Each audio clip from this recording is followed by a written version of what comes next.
सभी बहन भाइयों को नमस्कार।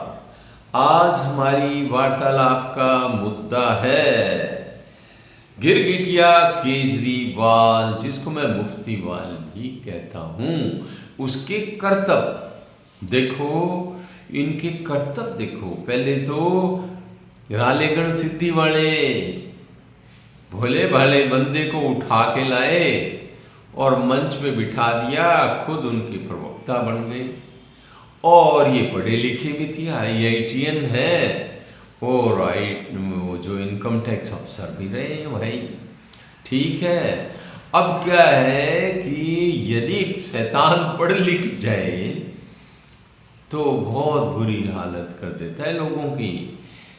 पढ़ाई लिखाई अच्छी चीज है, लेकिन संस्कारहीन व्यक्ति यदि पढ़ लिख जाए तो वो क्या करेगा? वो वही करेगा जो मुफ्तीवाल ने किया। शैतान पढ़ा लिखा ज्यादा खतरनाक होता है, अनपढ़ हो तो कम ही नुकसान पहुंचाता है। तो ये तो राजनीति के गुरु हैं, ऐसा कोई सगा नहीं जिसे मुफ्तीवाल जी ने ठगा नहीं।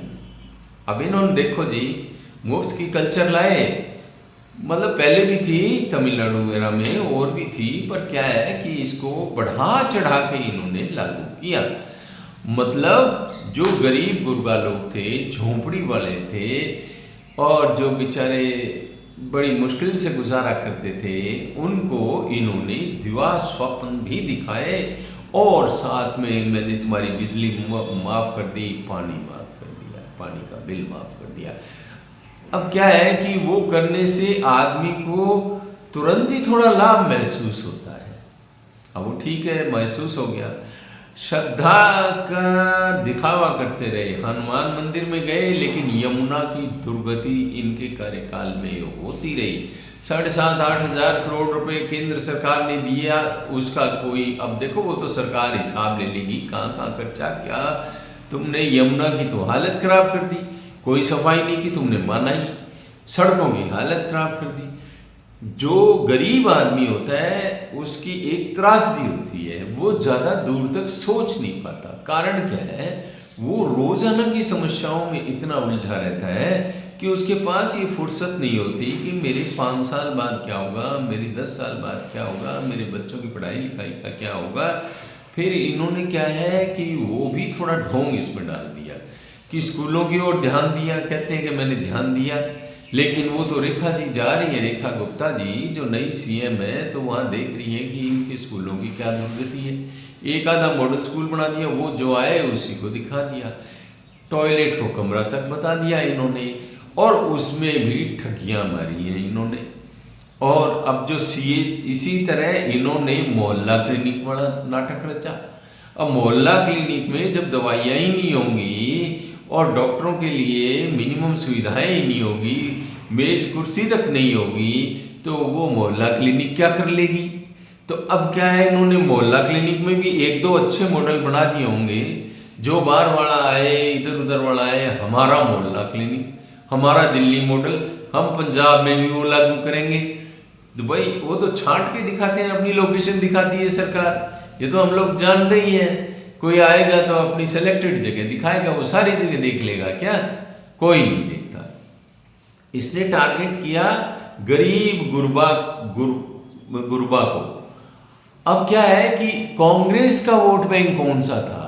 बीजेपी का वोट बैंक ज्यादा वोट वाले किसके नहीं, क्योंकि उसके पढ़े लिखे, मध्यम वर्गीय, उच्च वर्गीय, ये उसका वोट बैंक है। बीजेपी का वोट बैंक क्या है कि वो सोच समझ करके वोट देने वाले लोग हैं, तो वो खिसके नहीं। कौन खिसक गया? कांग्रेसियों ने, जो गरीबी हटाओ के नारे देते रहे हैं कितने टाइम से, उन चक्रों में जिन लोगों को फंसा रखा था, वो लोग सारे के सारे बोले तुम्हारे से बढ़िया तो सपना ये दिखाता है, तो हम तो इधर चाहेंगे। तो कांग्रेस वाले सारे वोट उधर खिसक गए। अब क्या है कि उनके युवराज युवा को ये ध्यान आया कि ये मैं भी करूं तो 8,500 दूंगा, और ये दूंगा और वो दूंगा। उन्होंने भी वही नाटक शुरू किया। फिर उन्होंने देखा भी छोटे लोगों में जो निम्न स्तरीय लोग होते हैं, थोड़े से उच्च मध्यम, थोड़े से मध्यम वर्गीय भी जो नीचे वाले होते हैं, उनमें जातिवाद और ये भी ज़्यादा होता है, तो वो जाति जनगणना का मुद्दा भी उठा करके ले आए। ठीक है, अब क्या है कि वो वोट बैंक किसका, कांग्रेस का। तो कांग्रेस का वोट बैंक कौन था? झुग्गी झोंपड़ियों वाले, गरीब गुरबा, ये कांग्रेस का वोट बैंक था। और मुस्लिम थे। मुस्लिम का तो ये है कि इनको तो दे दो मदरसा और मौलवियों को दे दो पैसा और मस्जिद बनवा दो और मस्जिद के कड़ी रंग रोगन करा दो और मौलवी जी को इकट्ठा थोड़ी गिफ्ट दे दो, एक पैकेट बना के दे दो, भिजवा दो। काम सरा ही पड़ा है। मौलवी जी सारों को कह देंगे भाई दीन खतरे में है और अपने को ये करना है। यही केजरीवाल जी ने किया। इन्होंने मौलवियों की तनख्वाहें बांध दी। क्यों भाई, सरकारी नौकरी है क्या? बांध दी। अब वो उनसे बल्ले बल्ले बाकी सारे थल्ले उनके नीचे वाले आए, उन्हीं को कह दे कि मजहब खतरे में है और बीजेपी वालों को वोट मत देना भाई, कतई मत देना। इन्होंने एनजीओ भी बनाया था, उसकी भी जांच होनी चाहिए। मैं तो ये कहता हूँ इनके थोड़े पुराने कारनामे करते हुए जो आए हैं ना, इसके भी जांच होनी चाहिए। अब क्या है कि हम देखते हैं इन्होंने हमारे अपने सारे साथियों के लातें लगाई। अब उनके नाम गिनाने में क्या फायदा। स्वाति मालीवाल जी के साथ दुर्व्यवहार ही करवा दिया। अपने शीश महल में राजा साहब के आदेश की कोई अवहेलना करे, क्या कोई राजा सहन कर सकता है? पुराना जमाना होता है तो गर्दन कटवा देते स्वाति मालीवाल की। स्वाति मालीवाल को तो प्रजातांत्रिक देश के अंदर पिटवाया है, इसलिए जिंदा छोड़ दी।